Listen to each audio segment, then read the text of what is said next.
অল্প সময় আপনার বিছানায় শোয়ার কারণে যদি আমার জন্য 50টি বেতের আঘাত নির্ধারিত হতে পারে, যেই আল্লাহ আপনাকে দুনিয়ার জমিনে মোহাব্বত করে সৃষ্টির সেরা বানিয়ে নিজের হাতে সৃষ্টি করে শ্রেষ্ঠত্ব দিয়ে পাঠিয়েছেন, ওই আল্লাহকে ভুলে গিয়ে আপনি যে কত ঘুমান, না জানি আপনার জন্য কত বেতের আঘাত নির্ধারিত হয়ে আছে। এই কারণে কাঁদতেছি। বলখের বাদশাহ নাম হলো তার ইব্রাহিম ইবনে আদম। নাম কি? ইব্রাহিম ইবনে আদম। সে রাজত্ব পাওয়ার পরে তার ভিতরে থাকতে থাকতে, আনন্দ উল্লাসের মধ্যে থাকতে থাকতে আল্লাহরে ভুলে গেছে। কারে ভুলে গেছে? আল্লাহকে ভুলে গেছে। যখন সে আল্লাহকে ভুলে গেছে, তখন এই অবস্থায় তার ঘরে একজন বাদী ছিল। বলখের বাদশার কামরা পরিষ্কার করত, রুম পরিষ্কার করত। সেই বাদীকে তিনি ডেকে বললেন, আজকে আমার বাসায় ফিরতে, মহলে ফিরতে একটু দেরি হবে, তুমি সুন্দর করে আমার বিছনাটাকে প্রতিদিনের মতন সাজিয়ে রেখো। গরিব মানুষ হলে কি হবে, আশা তো সবসময় এক থাকে না, একটু তো কম বেশিও হয়। বাদশা যখন চলে গেল, তখন দাসী রাতের বেলায় বিছনা পরিষ্কার করে চিন্তা করলো, না জানি কেমন বিছনা, কেমন আরাম, এই বিছনাটা না জানি কেমন আরাম, একটু পিঠটা লাগানোর জন্য। দরজা তো লাগানোই আছে, বাদশার মহলে তো আর কেউ উঁকি দিবে না, আরই পারবে না। সে একটু শুয়ে পড়ছে। শুয়ে পড়ার সাথে সাথে নাজালাত আলাইহিমুস সাকিনা, আল্লাহর পক্ষ থেকে তার জন্য ঘুম নামক নিয়ামতটারে চাপায়া দিল। কিছুক্ষণের মধ্যে দুই একটা হাইম দিয়ে আরাম করতেছে। কিন্তু এই আরামের ভিতরে সে যেন দুনিয়ার মৃত্যু মানে ঘুম হয়ে গেল। সে যখন ঘুমিয়ে গেল, সময় মতো মহলের ভিতরে যখন বাদশা ঢোকে, তারপরে কামরায় ঢোকার সাথে সাথে দেখলো দাসী তার বিছানার মধ্যে ঘুমায়। বলখের বাদশা ইব্রাহিম আল্লাহর বান্দা ধমক দিল, তারপরে জাগ্রত হয়ে বলল, জাহাপনা আমারে ক্ষমা করুন। ক্ষমা করার কথা বললে পরে তার রাগ আরো বেড়ে গেল। উজির রে ডাকালো, জল্লাদ রে ডাকালো, মহলের দায়িত্বশীল ব্যক্তিবর্গ সবাইকে যখন ডাকালো, ডাকানোর পরে উপস্থিত তিনি ডেকে বললেন, তার জন্য 50টা বেত্রাঘাতের শাস্তি আজকে এখান থেকে নির্ধারিত করে দিলাম, যাও মারো। কথা বলে যখন অপেক্ষমান, সবাই দেখতেছে আর জল্লাদ একটা একটা করে বাড়ি দেয়। দাসী, বলখের দাসী মুস্কি মুস্কি হাসে। যখন 50টি বেত্রাঘাত কমপ্লিট হয়ে গেল, চোখ দিয়ে পানি নির্গত হচ্ছে। এবার বাদশাহ ইব্রাহিম ইবনে আদম বলেন, ওরে আল্লাহর বান্দি, এতক্ষণ পর্যন্ত মারলো, চোখে তোর পানি আসলো না, এখন তোর চোখে পানি কেন? এমন সময় আল্লাহর বান্দি জবাব দেয়, বাদশাহ মহোদয়, জাহাপনা, এতক্ষণ পর্যন্ত কাঁদি নাই, কারণ আমি আল্লাহর কাঠগড়া থেকে মুক্ত হয়ে গেছি।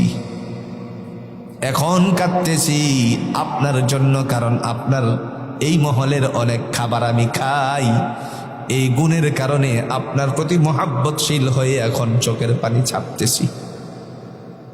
বাদশা ডেকে বলল, তুই কি বলতে চাচ্ছিস আমি তো বুঝি নাই।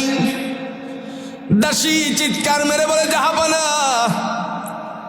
একে একে করে 50টি বেত্রাঘাত করেছেন, আমি কাঁদি নাই, হাসছি।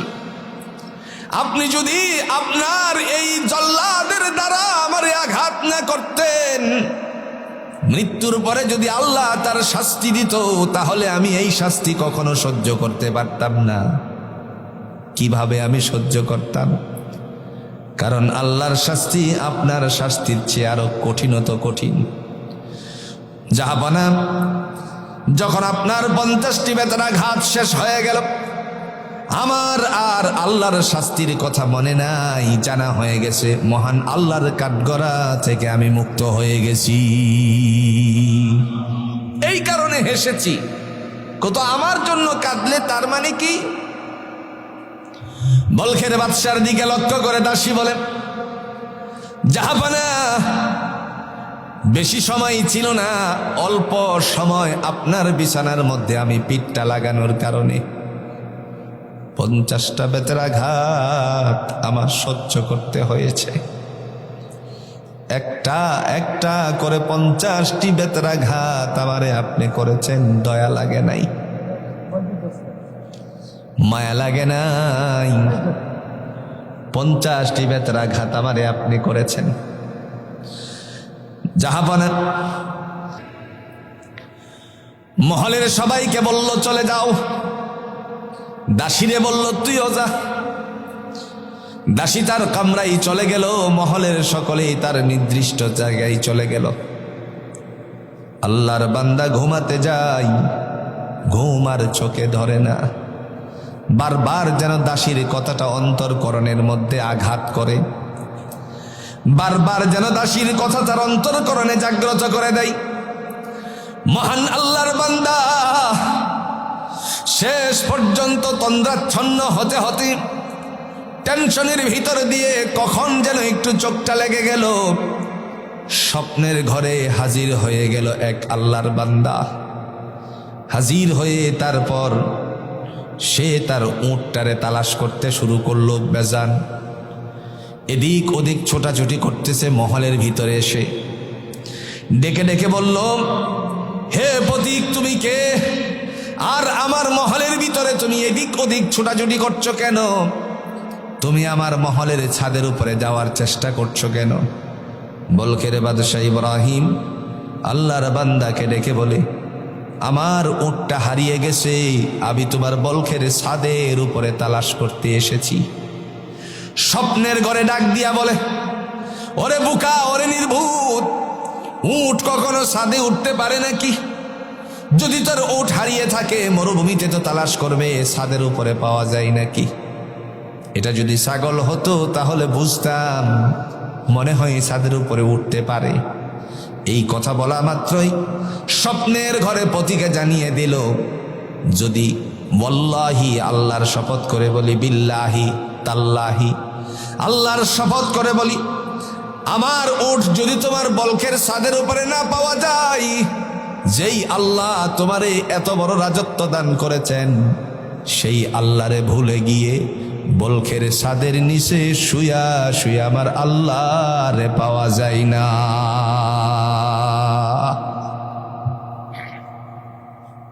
জাগ্রত হয়ে গেল। ঘুমটা ভেঙ্গে যাওয়ার পরে দাসীর কথা আর পথিকের কথা, স্বপ্নের প্রতীক প্রায় সেম টু সেম।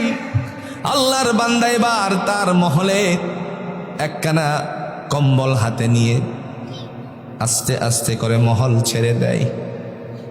সামনে যাওয়ার পরে গেইটের মধ্যে দারোয়ান সে ঘুমাইয়া রয়েছে। দুইজন দারোয়ান ঘুমিয়ে থাকা অবস্থায় এই মুহূর্তে তাদের উপর থেকে ছিঁড়া কম্বলটা টেনে নিলেন, মহলের কম্বলটা তাদের উপরে দিয়ে তারপরে বের হয়ে যায়। কবি বলে, তরকে গারদাদ মিলকে রা, তরকে গারদাদ মিলকে হাব তক নি মেরাদ, তরকে গারদাদ মিলকে হাব তক নি মেরাদ। আল্লাহর বান্দা বলে, এই মহলটা ছেড়ে দিয়ে আস্তে আস্তে করে সামনের দিকে যায়। এমন সময় যখন হারিয়ে গেল, বাদশাকে খুঁজতে শুরু করলো, কেউ খুঁজে পাই না। মহলের সমস্ত দায়িত্বশীলেরা খুঁজে দীর্ঘদিন হয়ে গেল। তারপরে উজিরে খুঁজতে খুঁজতে ইরাকের দজলা নদীর কিনারার পাশে দিয়ে যখন আসে, দূর থেকে দেখা যায় পিছনের অংশটা দেখতে তো বাদশার মতনে বোঝা যায়। আস্তে আস্তে করে সামনে গেল। সামনে যাওয়ার পরে আল্লাহর বান্দা ডেকে বললেন, আপনি কি বলখের? এই মুহূর্তে তাকালো, তাকানোর পরে দেখলেন তিনি তো জাহাপনা। মুহূর্তের ভিতরে ডেকে বললেন, আপনারে খুঁজতে খুঁজতে মহলের দায়িত্বশীলেরা অস্থির, এখানে বসে আছেন। তিনি বললেন, যাও যাও, বলকে চলে যাও। এখন আমি বলকের রাজত্ব করি না, এখন আমি বলকের রাজত্ব ছেড়ে দিয়ে দয়াময়ের পায়ে সেজদা করে আল্লাহর হুকুমের তাবেদারি করি।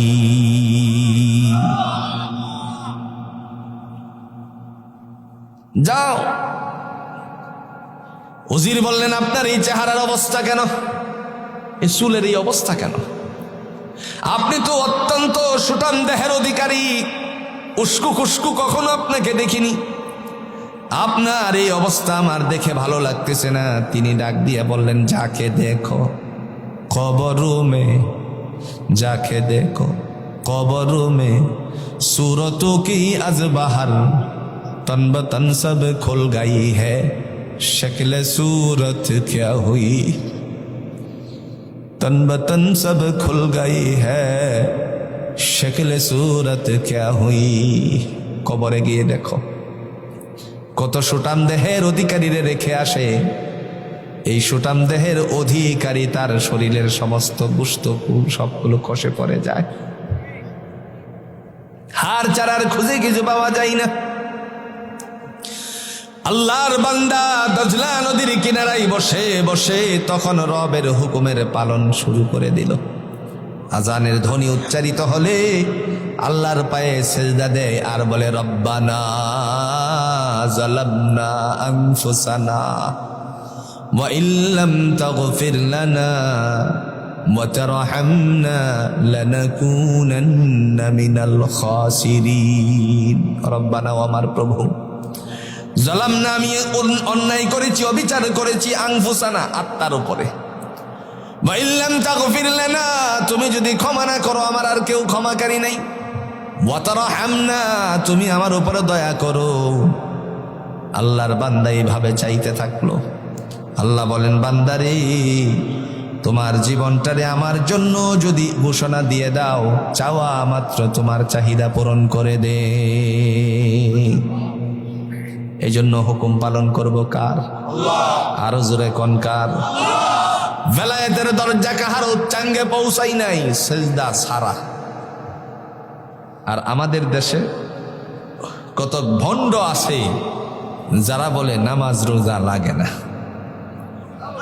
আর একটু জোরে কন্যা নাউজুবিল্লাহ, এরকম ভণ্ড আছে না নেই?